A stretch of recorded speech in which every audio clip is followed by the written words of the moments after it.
Una de mis personalidades intentó matarme mientras yo dormía, y lo peor no es eso. Lo peor es que dejó una nota pidiéndome perdón. La tengo todavía. El doctor Salcedo me dijo algo hace 2 semanas. Me miró fijo desde el otro lado del escritorio, con las manos cruzadas, evitando pestañear demasiado. Como si tuviera miedo de alterarme. Y dijo: si vuelve a escuchar la voz de él, no se quede solo. Él. Ni siquiera quiso usar mi nombre para esa parte.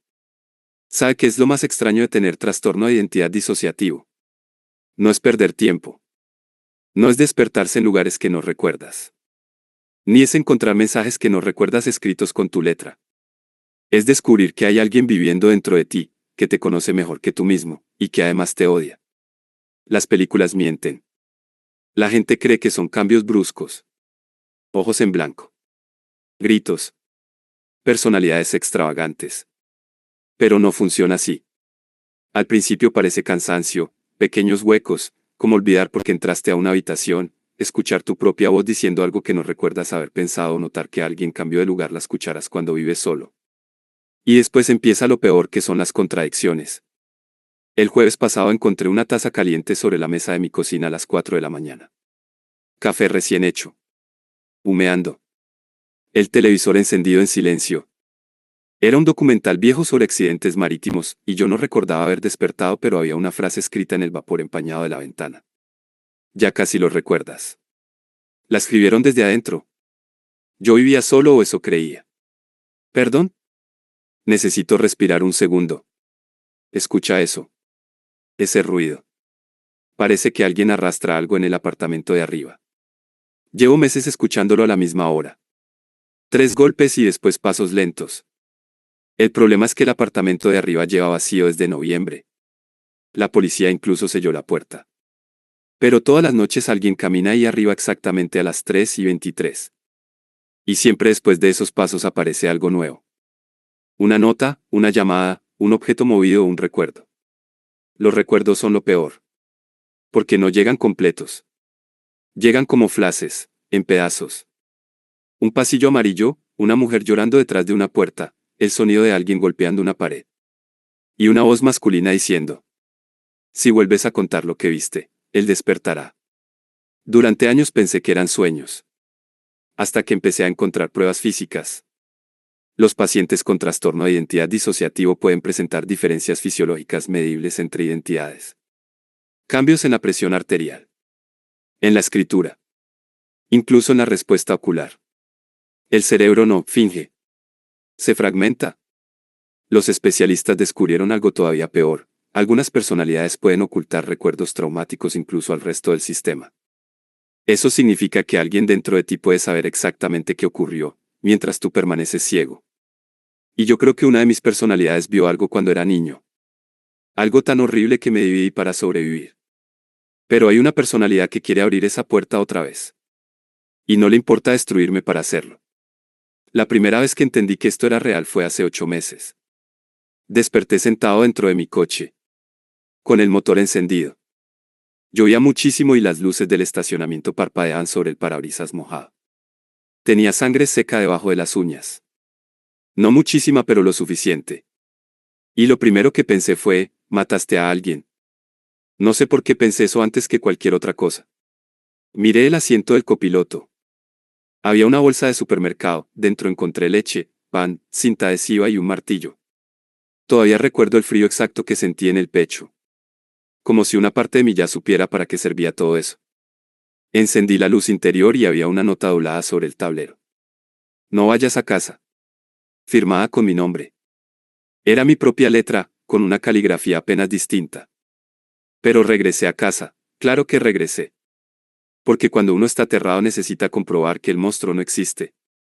El ascensor de mi edificio olía raro esa noche. Subí al 7º piso escuchando el zumbido fluorescente de la lámpara del techo. Cuando las puertas se abrieron, vi que la puerta de mi apartamento estaba entreabierta. Lo suficiente para ver oscuridad dentro. Y escuchar a alguien. Debería haber corrido, pero me acerqué. Todavía no entiendo por qué. Creo que una parte de mí sabía quién estaba dentro. Empujé la puerta y la cocina estaba encendida con la mesa llena de fotografías viejas. Fotos mías de niño, eran fotos que yo no tenía. Algunas estaban quemadas en las esquinas, y en el centro de la mesa había una grabadora, reproduciendo una cinta con mi voz pero infantil. Estaba llorando y decía, no quiero entrar otra vez ahí. Sentí un golpe de náusea tan fuerte que me doblé. Y entonces escuché pasos detrás de mí, me giré pero no había nadie. Aunque el espejo del pasillo tenía escrita una frase con marcador negro, él ya sabe dónde estamos. Nunca encontré quién escribió eso. Lo limpié 3 veces y volvía a aparecer. Y a veces cambiaba la escrita. Una noche decía, él ya sabe. Otra, no debiste volver. Y una madrugada apareció algo peor, dile al doctor la verdad sobre mamá. Yo nunca le había hablado de mi madre al doctor Salcedo. Nunca, ni una sola vez. Porque mi madre murió cuando yo tenía 9 años. O eso es lo que recuerdo. Llega un día que descubres que tu memoria tiene habitaciones cerradas por dentro. Las sesiones con Salcedo empeoraron todo. Su consulta estaba en el tercer piso de un edificio antiguo. Siempre olía a café frío y libros mojados. Y tenía un reloj de pared que sonaba demasiado fuerte. Yo terminaba mirando el segundero durante minutos enteros porque me aterraba perderme otra vez. ¿Ha vuelto a tener lagunas? Me preguntó una tarde. 2 horas ayer. Respondí. Y antes de perderlas, ¿qué pasó? Recordé el supermercado. Una mujer discutiendo por teléfono. El sonido de un niño riendo, y después, el vacío. Escuché a alguien decir mi nombre. Salcedo levantó la mirada. ¿Conoce la voz? Tardé demasiado en responder. Porque sí la conocía. La había escuchado desde niño. En los radiadores, en televisores mal sintonizados y en sueños. Una voz tranquila, masculina. Dice que se llama Gabriel. Salcedo dejó el bolígrafo. Y ahí ocurrió algo que jamás voy a olvidar. El doctor tuvo miedo, no preocupación ni interés clínico. En su cara se veía el miedo real. Entonces se levantó, cerró la puerta del despacho e incluso bajó las persianas. Después habló casi en susurro y me dijo, nunca dialogué con él. ¿Por qué? Pregunté inquieto. Porque Gabriel no es una identidad protectora. Entonces, ¿qué es? Salcedo tardó tanto en responder que escuché el zumbido eléctrico de la lámpara. Creo que Gabriel es quien guarda el trauma. Hay frases que parten tu vida en dos y esa fue una de ellas. Porque entendí algo horrible y era que dentro de mí había alguien que recordaba todo. Todo lo que me hicieron, lo que vi. Incluso lo que olvidé para seguir vivo. Y Gabriel no quería protegerme, quería obligarme a recordar. Esa noche soñé con el pasillo amarillo, otra vez. Siempre el mismo, pasillo, largo, con luces fluorescentes, paredes manchadas, una puerta al fondo y una mujer golpeando desde adentro. No podía verle la cara, solo las uñas ensangrentadas arañando madera. Y una voz detrás de mí diciendo, no abras. Si abres, él entra contigo. Desperté llorando. Con tierra debajo de las uñas, tierra húmeda real. El apartamento olía a césped mojado y había barro en el baño. Huellas por todas partes, mis huellas. Como si hubiera salido durante la madrugada. Encendí todas las luces, recorrí cada habitación y nada. Hasta que llegué al armario. La puerta estaba apenas abierta y adentro encontré una caja de zapatos que nunca había visto. Dentro había recortes de periódicos. Todos relacionados con desapariciones de niños de los años 90. Eran de la misma ciudad donde crecí. Uno de los artículos tenía una fotografía borrosa de un edificio abandonado y cuando vi la imagen sentí un dolor insoportable en la cabeza, porque reconocí el pasillo amarillo. No era un sueño, era real y yo había estado ahí. En la parte trasera del recorte alguien escribió, tú también estabas. No dormí durante 36 horas. Cada sonido parecía una amenaza. La nevera vibrando, las tuberías del edificio, el ascensor, incluso mi propia respiración. Cuando uno empieza a desconfiar de su mente, el mundo entero se vuelve sospechoso. Comencé a grabarme mientras dormía. Primero solo audio y después video. La tercera noche pasó algo que todavía no he mostrado a nadie completo. La grabación empieza normal, yo durmiendo con la lluvia afuera y las luces de coches entrando por la ventana. Y a las 3:14 se ve en el video como me siento en la cama pero no me despierto. Eso se nota enseguida, tanto la postura como la expresión son distintas. Me quedo inmóvil casi un minuto entero mirando la oscuridad del pasillo y después sonrío. Yo nunca sonrío así. Es una sonrisa cansada, triste, como alguien reencontrándose con una casa vieja. Y entonces digo muy despacio, pensé que tardarías menos en recordarnos. Recordarnos. En plural. Luego me levanto. Camino hacia la cámara. Y justo antes de apagar miro directamente al lente y susurro, ella sigue viva. Cuando vi eso vomité porque mi madre estaba muerta. Yo fui al funeral, recuerdo el ataúd, las flores, el olor del barniz y recuerdo a mi tío abrazándome tan fuerte que me dolió el pecho. Recuerdo perfectamente haber llorado.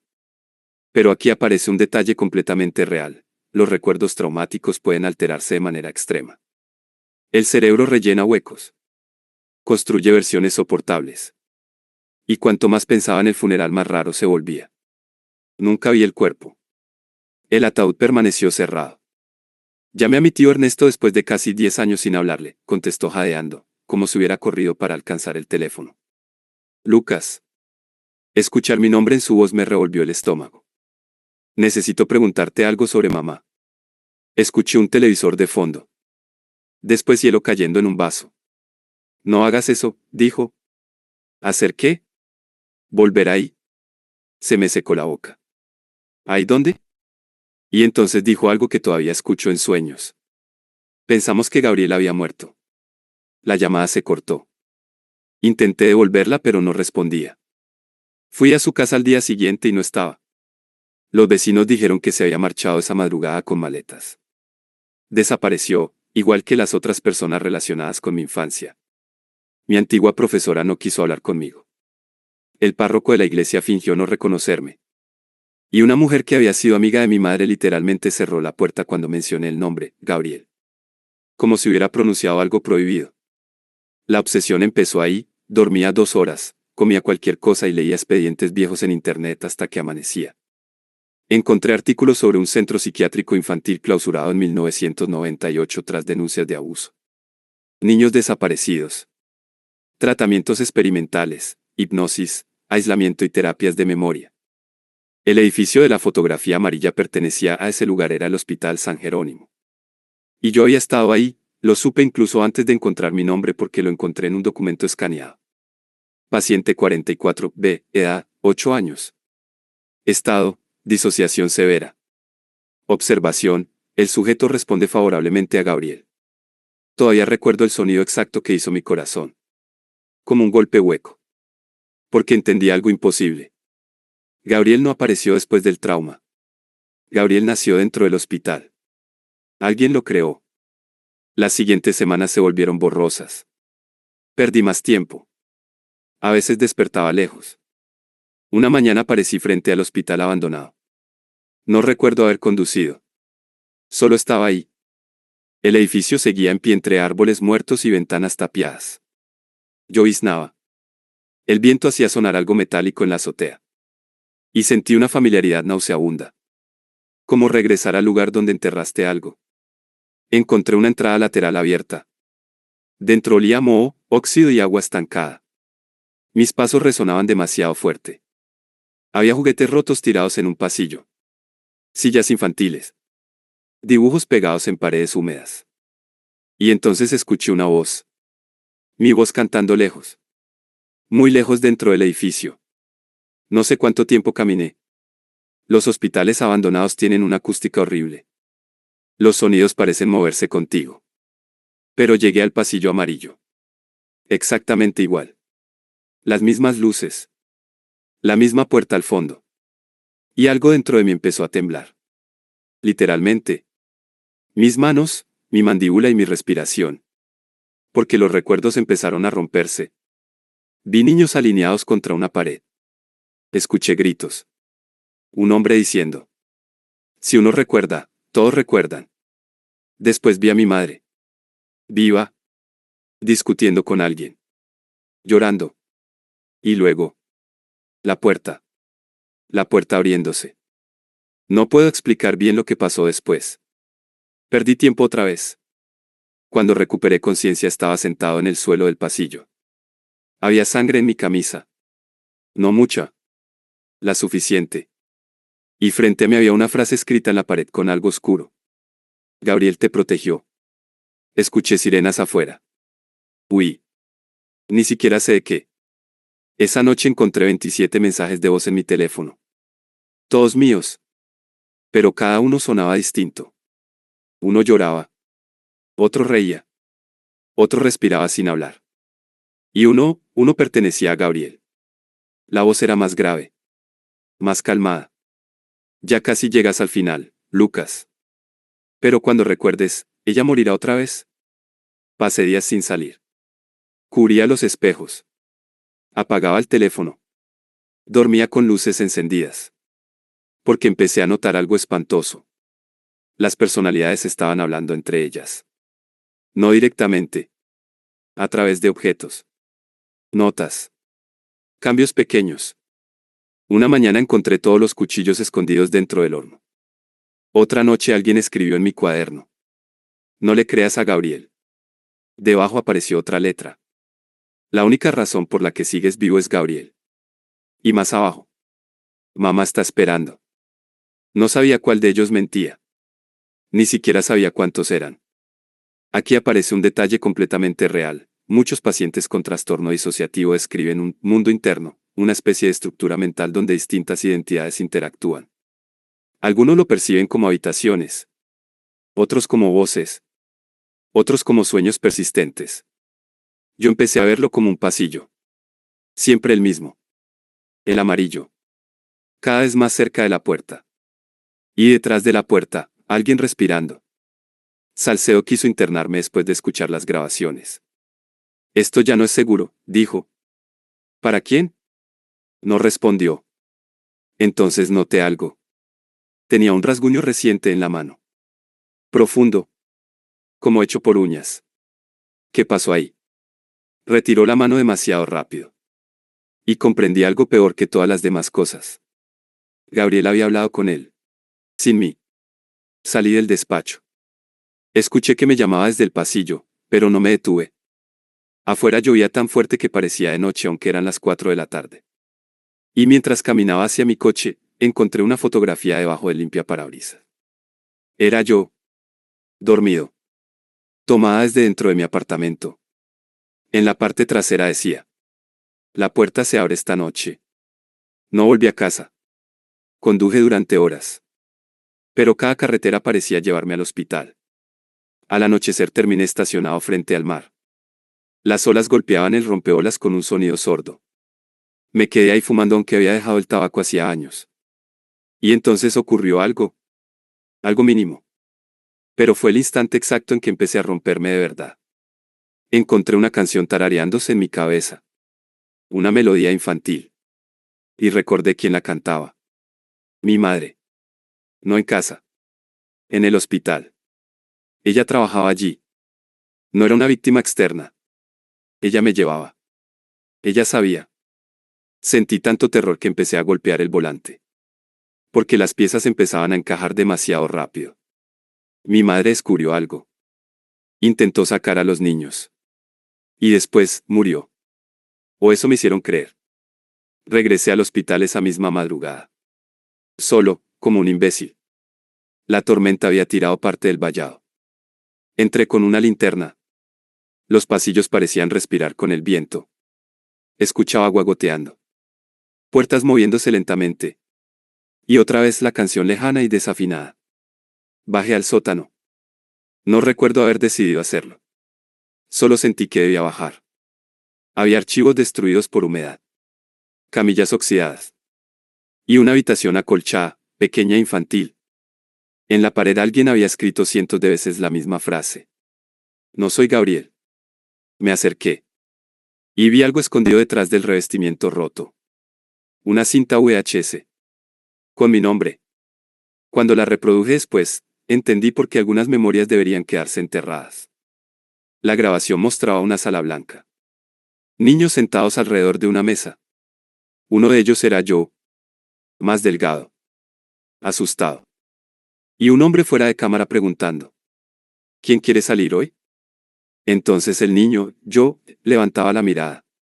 Pero no respondía como yo. La voz era distinta. Tranquila y fría.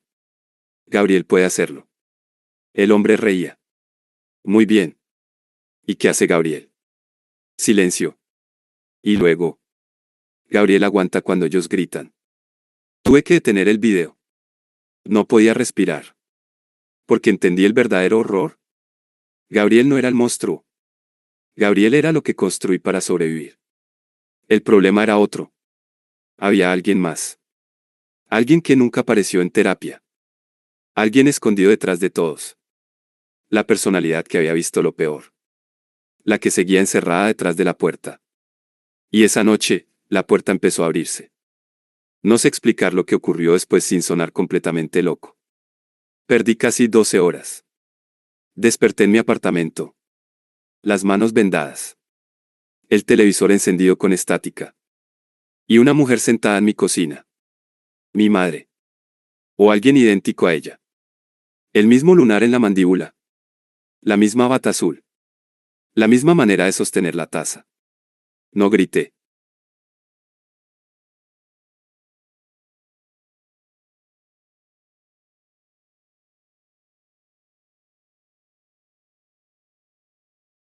Ni siquiera pude moverme. Ella me miró con tristeza infinita. Ya lo recordaste. Sentí que el corazón iba a matarme. Tú estás muerta. Ella sonrió apenas. Eso necesitaban que creyeras. Lloré. Creo que empecé a llorar antes de entender nada. Porque una parte de mí la reconocía inmediatamente. Pero otra parte sentía terror. Ella vio mis manos vendadas. ¿Qué hizo él? ¿Quién?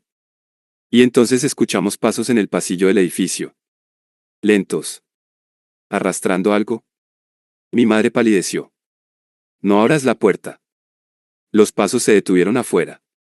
3 golpes. Exactamente 3. Tac. Tac. Tac. Sentí un vértigo horrible. Porque reconocí el patrón. Era el mismo sonido del apartamento vacío. Mi madre susurró.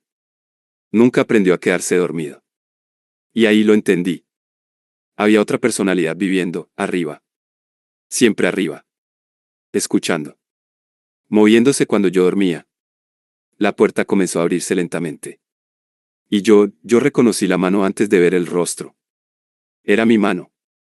Otra vez. Pero la expresión. Dios. La expresión. Vacía. Como alguien agotado de fingir humanidad. Me observó desde el umbral. Y habló con mi voz. Ella no debería haber vuelto. Mi madre empezó a temblar. Lucas, no lo escuches. Pero él sonrió. No soy Lucas. Entonces miró directamente hacia mí. Y dijo la frase que destruyó todo lo que quedaba de mí. Yo fui quien enterró a mamá. No recuerdo haber gritado. Solo recuerdo el sonido del televisor explotando en estática. La lluvia golpeando las ventanas. Mi madre llorando. Y después. Negro. Cuando desperté estaba solo. La cocina vacía. Pero había tierra mojada por todo el apartamento. Y una pala apoyada junto a la puerta. La policía encontró algo 3 días después. En el bosque detrás del antiguo hospital. Una tumba improvisada. Sin cuerpo. Solo ropa. Y una cinta grabada. Mi voz. Diciendo una y otra vez. Lo hice para que dejara de gritar. Salcedo desapareció esa misma semana. El hospital finalmente fue demolido. Y mi tío Ernesto apareció muerto en un motel de carretera. Infarto, dijeron. Pero alguien escribió, no abran la puerta, en el espejo del baño. Con sangre. Décadas después, nadie pudo explicarlo. Ni siquiera los especialistas. Porque aquí está el problema final. El detalle que nunca conté. La razón por la que estoy grabando esto ahora. Hace 2 noches revisé las cámaras de seguridad otra vez. Quería comprobar algo. La grabación muestra mi apartamento vacío a las 3:23 de la madrugada. Estaba vacío, nadie entra ni sale. Y sin embargo, se escucha claramente una conversación en la cocina. 3 voces. La primera soy yo. La segunda es Gabriel. Y la tercera pertenece a un niño. Un niño llorando. Preguntando, ¿ya puedo salir? Después hay silencio. Un silencio larguísimo. Y entonces Gabriel responde algo casi inaudible. Algo que tuve que subir de volumen 7 veces para entender. Pero lo entendí. Ojalá no lo hubiera hecho. Porque Gabriel dice, ¿Todavía no? Si él recuerda lo que nos hizo, nos vamos a convertir en él. Si este video despertó tu curiosidad, demuestra tu apoyo con un like y deja tu comentario. Cada interacción nos impulsa a seguir explorando historias, misterios y datos que merecen ser contados. Y esto es solo el comienzo. Sigue buceando en nuestro canal y prepárate para descubrir secretos, curiosidades y relatos que no te dejarán indiferente.